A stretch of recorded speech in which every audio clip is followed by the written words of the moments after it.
Welcome friends once again to our NPTEL MOOC module on health economics.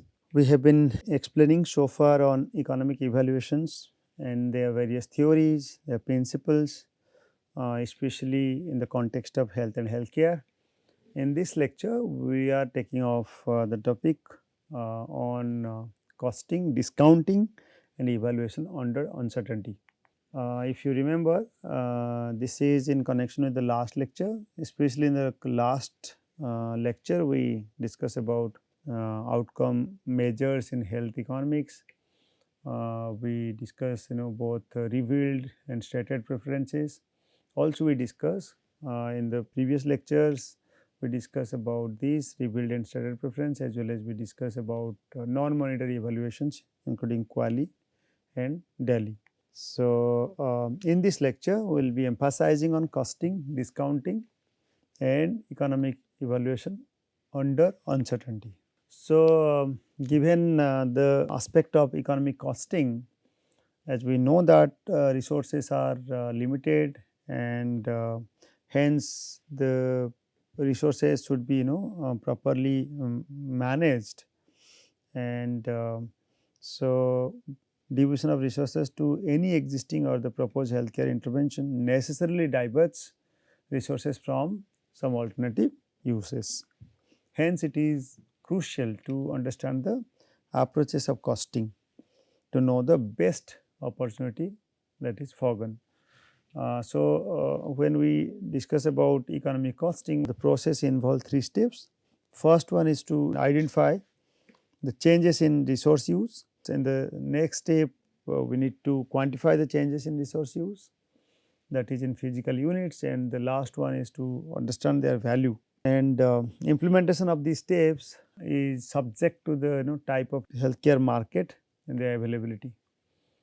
So, and where market is available, whether it has a competitive structure or not, whether it ensures the rational distribution and price structuring, and the price must reflect the opportunity cost. And in an example, we are clarifying here that the disposable rubber gloves used in healthcare market, that gloves that must be viable enough. I mean, disposable rubber gloves must be actually reflecting the price and must be explaining the cost of it correctly to use it for the operations or healthcare services. Coming to economic costing, it is the quantity times the price, where market that is imperfect or due to some intervention, there will be deviation of the prices from the from opportunity cost, or whatever the opportunity cost is there. If the competitive structure is not prevailing, then of course the pricing deviations are noted. Like for example, doctors' wages may be a reflection of the lobbying power of medical associations rather than the value of their skills, or even the drug prices that reflect government regulation. In such cases, prices should be adjusted to reflect the opportunity cost. Where there is no market at all, then patient time or care provider timing, etc., are typical examples where the opportunity costs are difficult to calculate, and sometimes these are called pseudo pricing. So, valuation of such type of non-market activities are indeed a part of the pseudo pricing structure, and valuation of these requires some heroic assumptions. Hence, it is important to take off, and those can be dealt to some extent in the sensitivity analysis to remove the possible uncertainties in the market of healthcare that can be taken off in the next lecture. Coming to different methods of estimating cost. So, broadly this falls into 2 categories. One is on the macro, or another one is called micro. When we say macro, that means we have some aggregated information, then we may come down, that is called top down costing method. When we have micro information, then we will go by the reverse approach, and in ascending format we will find out the gross reality. So, micro largely follows bottom of costing, and So, the main distinction these two is on the basis of their level of disaggregation, where resources are measured and valued separately. So, I think we have already given this, you can just follow between the lines. However, so far as top down approach is concerned, this involves using pre-existing data or total average cost, further apportioning them in some way to the options being evaluated. Here the costs are not decomposed into their constituent quantities and prices. However, in another approach, it is through the disaggregated values, and we will discuss in detail. And each element of cost is estimated individually and summed at the end to represent the larger picture. Among the two, the latter, that is the bottom up approach, provides greater insights about the reality. There are some specification related to healthcare services. We are just categorizing their type of cost. So, how the resources are used in micro or in bottom up costing, especially in healthcare. Out of in the complete picture, you just see we have taken from the Morris et al. Paper. So, health services we have just highlighted it, you can just have a check. And other services we have actually clubbed all those variety of cost or the resource use in broadly three categories: health services, that also includes overhead costs, capital items, and parents and families, that includes out of pocket cost and time, etc. So, we will somewhere cite in our understanding. Coming to the data sources in costing, in top down costing in particular, that relies on secondary data. Routine accounting and management data are part of the top down costing. In case of bottom up costing, clinical trials can design costing into research design, so that data on resource use or cost are collected alongside clinical data. Which cost would be included then? Selection and inclusion criteria, if any, that is important aspects of taking a decision. In this case, responsibility of the analyst to draw a line in costing.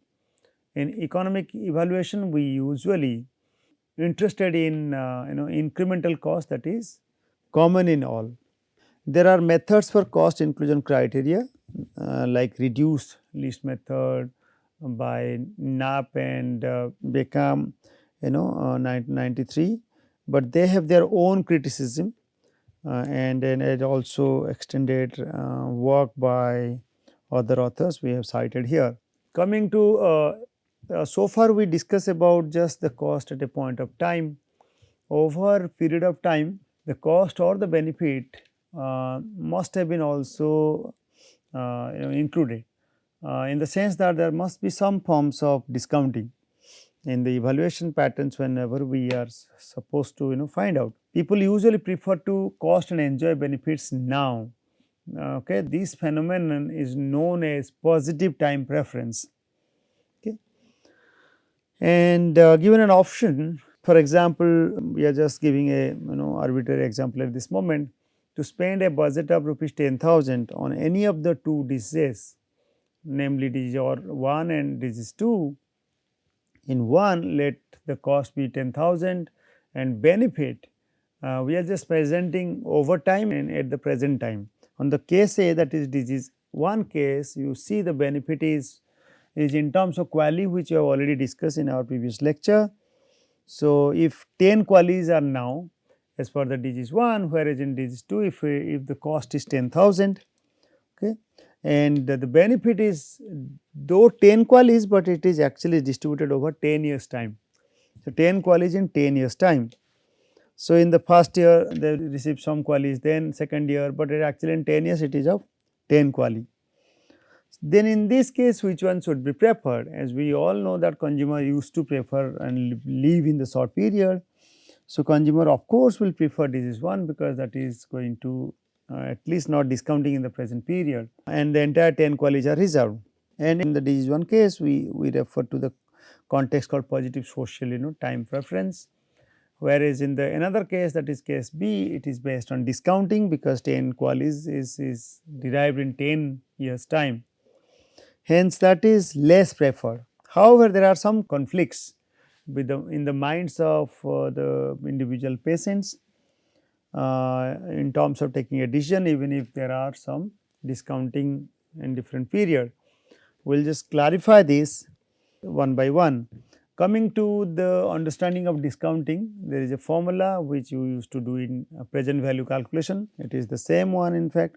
This is PV present value is equal to FB future value times 1 upon 1 plus R to the power T. T stands for the time period. In this case, it is of a 10 years period, and R basically the discounting rate.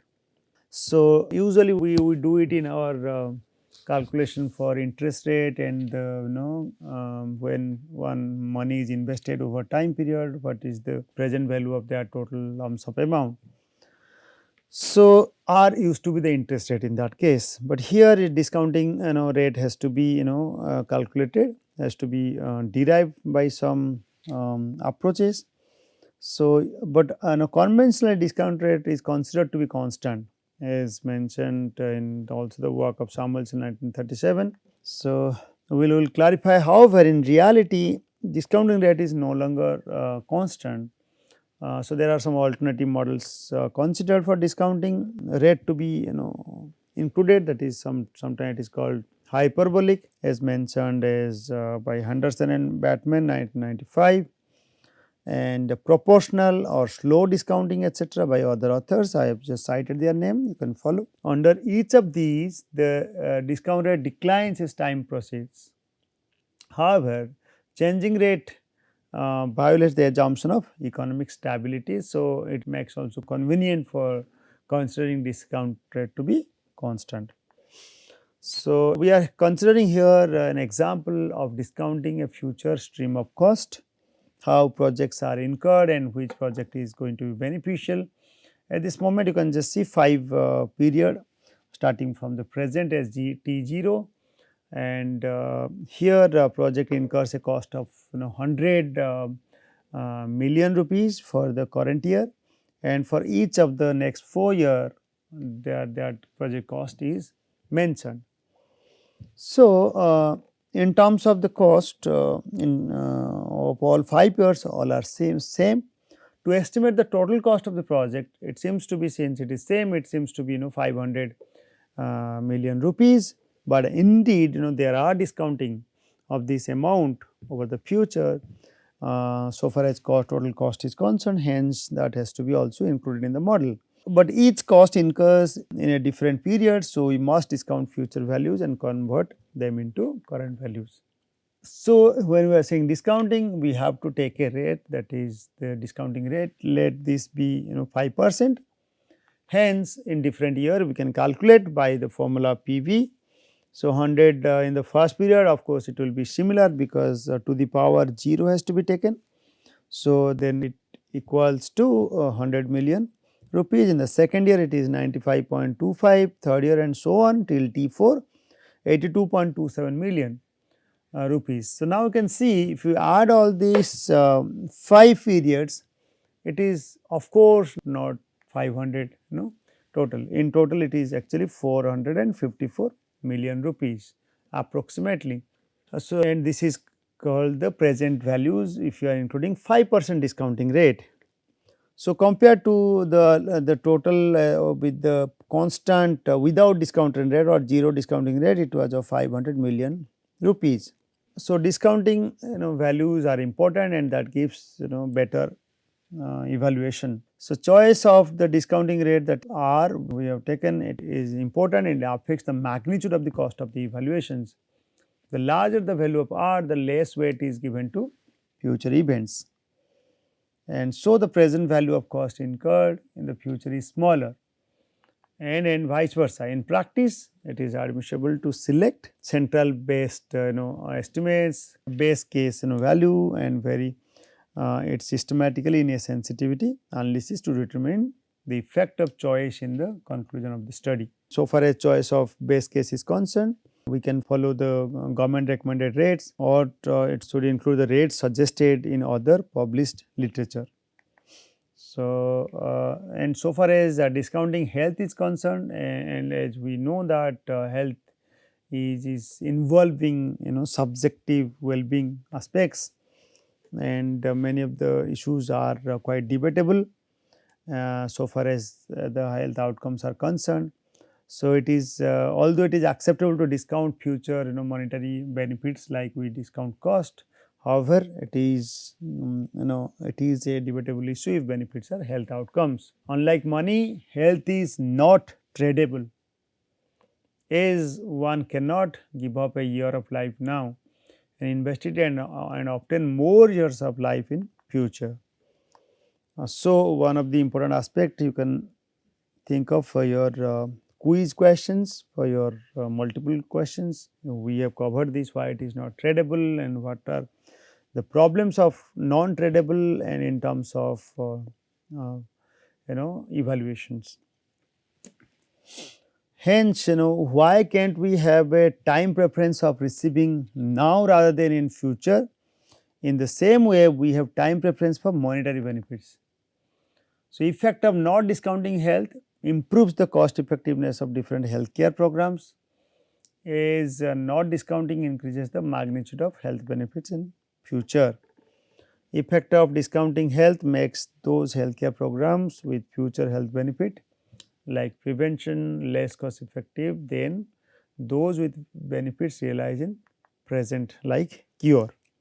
All right. Hence, most national guidelines for pharmacoeconomic research recommend discounting both cost and benefit at the same rate. Okay. You can just note that might be another possible question backed by theoretical arguments. Theories backing same rate of discounting are of two types. One is called consistency argument, another is called paralyzing paradox argument theory. We are just clarifying what is called consistency argument theory as proposed by Winston Statson 1977 work, and they compare two programs A and B and their respective cost and their benefit, one in present time, another is in discounting time over 40 years period. In the first case, it is 1 quali in 40 years time. In the case B, it is 1 quali at that time only, or in the present period. Hence, what really happens to argue this, health outcomes should not be discounted, and is equivalent to saying that society is indifferent between A and B. Okay. However, because cost is discounted, this invokes consistency problem, and let us see how. So, I will see given this example, we will just find out so far as consistency problems are concerned. So, there are three more scenario coming or derived out of this case A and B. So, one by one with certain discounting rate, you can just see.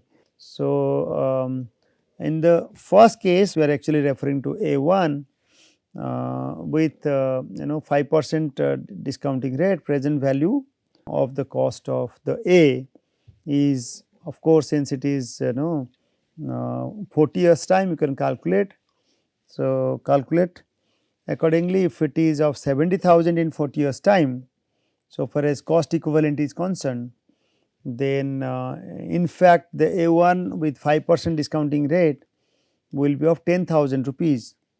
Now, for the same benefit, so now the A case A, these two are now equal, okay, A and A1, because we have been actually compare that 10,000 is actually equal to 70,000 in 40 years time, and that is nothing but at the present time it is of only 10,000.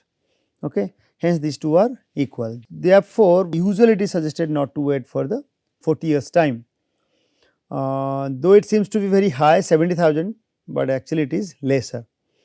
Another comparing with 2, another case, instead of 70,000 in 40 years time, if you have actually 70,000 now and 1 quali now, So, if we could pull both cost and quality of A1 in current period, if both are actually pulled together, so cost effective ratio is nothing but equal to A1 equal to A2. Now, you can as a ratio A1 equal to A2. So, all are actually equal now, A equal to A1 equal to A2 then. Okay. So, far as cost effective ratio, if you remember, we have already explained. So, that way these three are actually equal, A1 and A2. And the third case, we are trying to divide both cost and quality by 7 just to make equivalent of each other, because 70 in the present period. So, if you simply divide by 7, now these are actually equal. So, the CER of A3 equal to A2 then, and so all 4 are actually equal, A1, A2 and A3. Okay. But non-involved discounting health outcome. Okay. So, because we are nowhere discussing the discounting in terms of health outcome. However, A3 is not equal to B. A3 is not equal to B. You can just see 1/7 of a quali now is not equal to 1 quali. Okay. 1/7 we have already made it equivalent. So, these two are actually not equal. Therefore, not discounting health is logically inconsistent. Okay. So, another approach that is to understand this, the discounting, the problems, another is called paralyzing paradox concept mentioned by Keeler and Cretins in 1983. So, it refers to the context that when you have equal qualities, return or the outcome is constant, you are going to get that constant in the next year. So, your outcome is going to be same in the next year, and if your cost is incurred in the next year, so better to defer your project or your program. So, in that way T0, T1, T2 we have mentioned, if it is made like you want to treat your disease, and you know that your outcome is going to be made in the next year, better to deal with in the next year. Usually in the healthcare context it is difficult to say that, but in the general project context, so if you are incurring your cost in the next year, but your return are same, so better to incur in the next year. Similarly, it keeps on postponing to the next period, because your outcome is not going to be discounted. Hence, so this keeps on actually deferred, or this gets deferred to the next year. Finally, the project is not getting to an end. Okay, hence that is called a paralyzing paradox.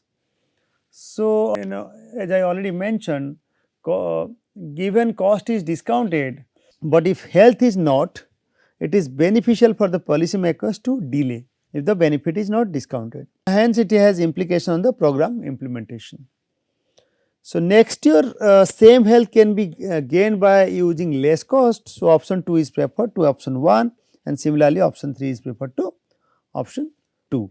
So, hence it implies that delaying of the program always improves cost effectiveness. Making not discounting health is questionable. Okay. So, now we are discussing economic evaluation and uncertainties, and we have discussed so far the cost and their discounting aspects of evaluation. So, as we have repeatedly stated that health economic evaluations are most complex than just computing cost and benefits. Hence, in practice all health economic evaluations use economic evaluation models which embodies the rigorous calculation behind estimating cost and benefits.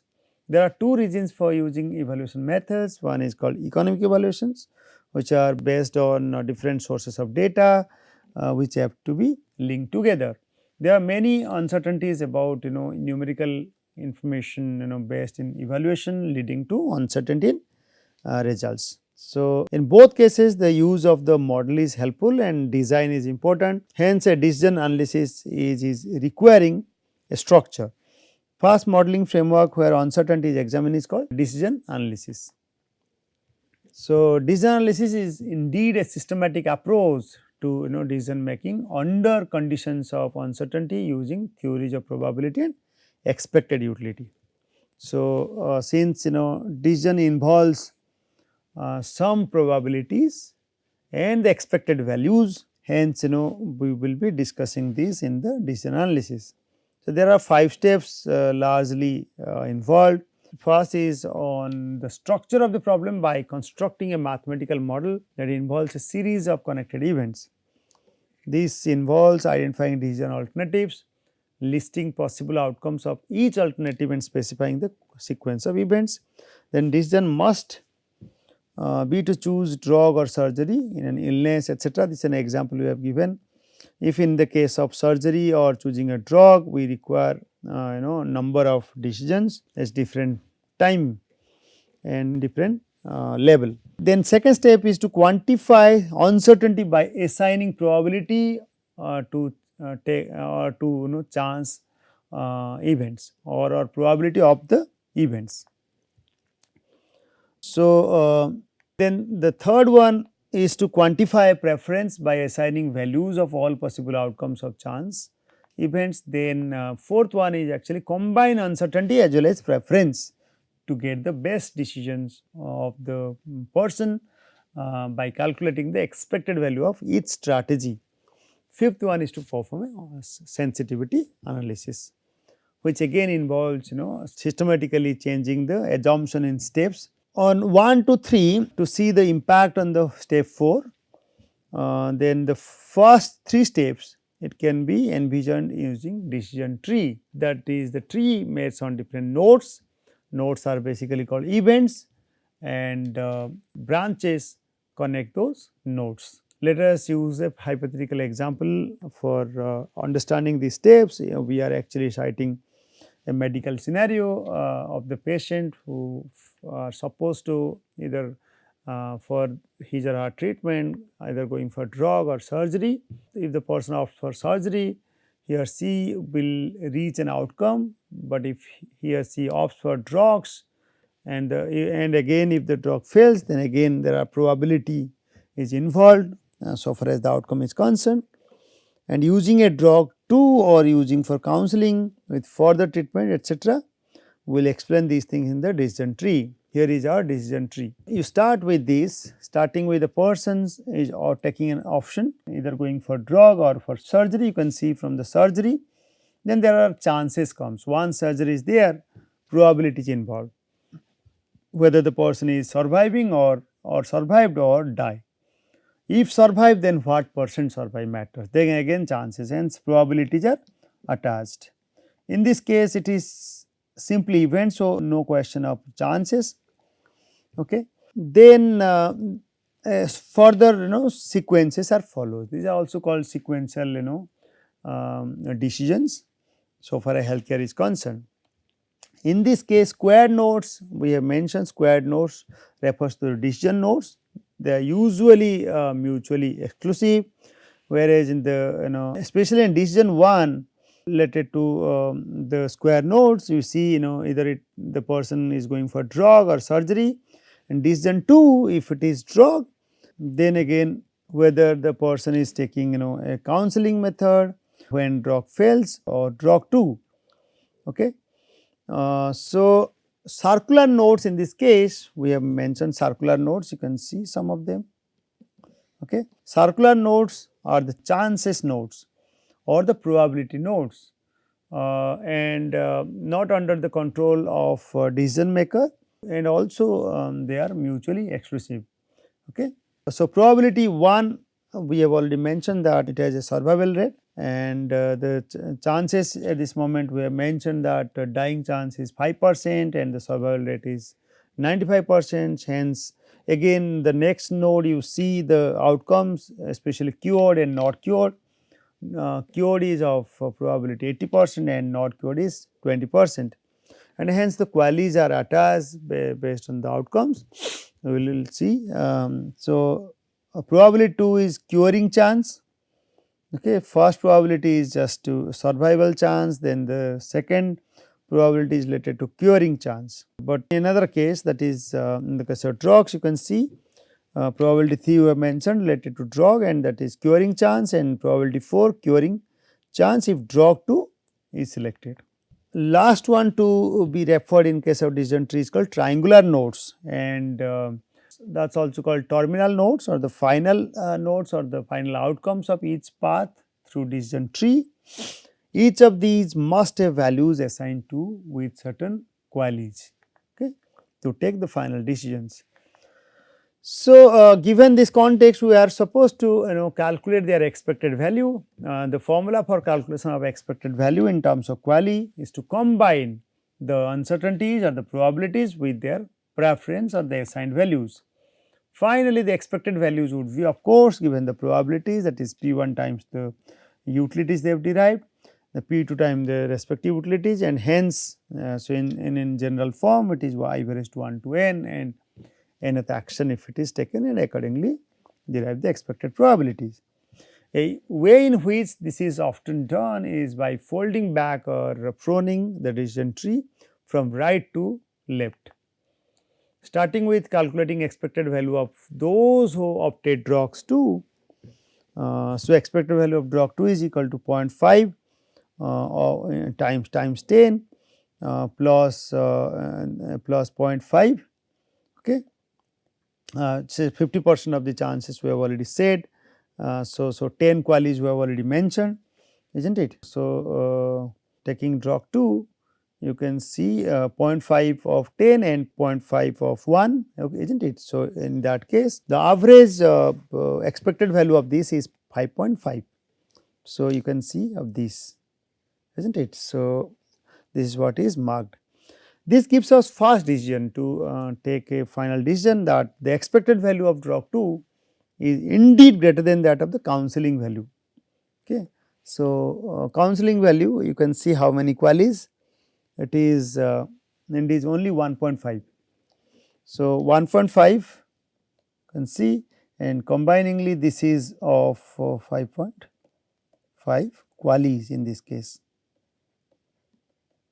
Okay. So, of course, this is greater than that of the counseling values. So, choosing drug 2 if drug 1 fails to cure. So, we must actually go for taking drug 2. Similarly, first compute expected value of those who survive surgery. You can just see in the case of surgery. So, expected value of surgery again is it as a at the final node with the qualities are there. So, 0.8 is the cured probability. So, 0.8 times 15, 15 is the qualities, and 0.2 that is 20% of the 0.5. So, this boils down to 12.1. So, now you can take a decision that whether this is better than other or not. Of course, this seems so far as qualities are concerned, this seems to be better because we are getting much higher qualities than in case of other one. But since we do not have if you do not have a quali details in other one, and since dying of course qualities are 0. So, it is quite sure that we need to take a decision accordingly. So, in the next step using the estimated expected value of surgery survival. So, expected value of surgery you can see is basically against death and life or survive. So, accordingly it is 11.495. Similar to the expected value of surgery, now calculate the expected value of drug. So, we are actually getting a reverse approach. We are starting from the right till the left and finding out all their expected values. So, what we interpret at this moment that expected value of surgery is greater than that of the expected value of drug medication, and we can also compute advantage of surgical treatment. So, I mean you can just compare these two the expected value and find out how many qualities are still gained because of surgery. However, there are limitations. The decision analysis model describes a process with a fixed sequence of events leading to an outcome expecting they remain in sequence. However, it does not involve a time dimension which exists in reality, and since the discounting are also attached with the time dimension, and its sequences should have been discounted by time factor. So, that can be derived by using the Markov models. In the next class we will be actually doing it in the next class with some solutions. So far we have discussed all sort of things. I am just giving you a summary and leading you with a conclusion of this lecture. In this lecture we discuss economic costing. We emphasize about role of market, and there are two types of costing method, usually with top down and bottom up. Usually the bottom up is most preferred in the disaggregated settings, and even for the program evaluation purposes. And even we also discuss about data sources in costing. Then we emphasize about discounting. We talk about choice of discounting rate, discounting health issues as against in normal projects, then theories of same rate discounting of health and their cost. And we also emphasize in this lecture on economic evaluation and uncertainties, where the decision analysis is emphasized. I think we just did it. I hope you are enjoying the lecture and expecting your participation in the next class. So, next class will be on, as I already mentioned, it is on uncertainty and economic evaluation using dynamic model. We will be explaining Markov model. Finally, we will also approach to the explanation of dynamic evaluation using sensitivity analysis. That also gives a robustness check of the decision tree using earlier methods, the approach we have done it. These are the reading, the most important reading we have highlighted in bold letters. I hope you will enjoy. Thank you.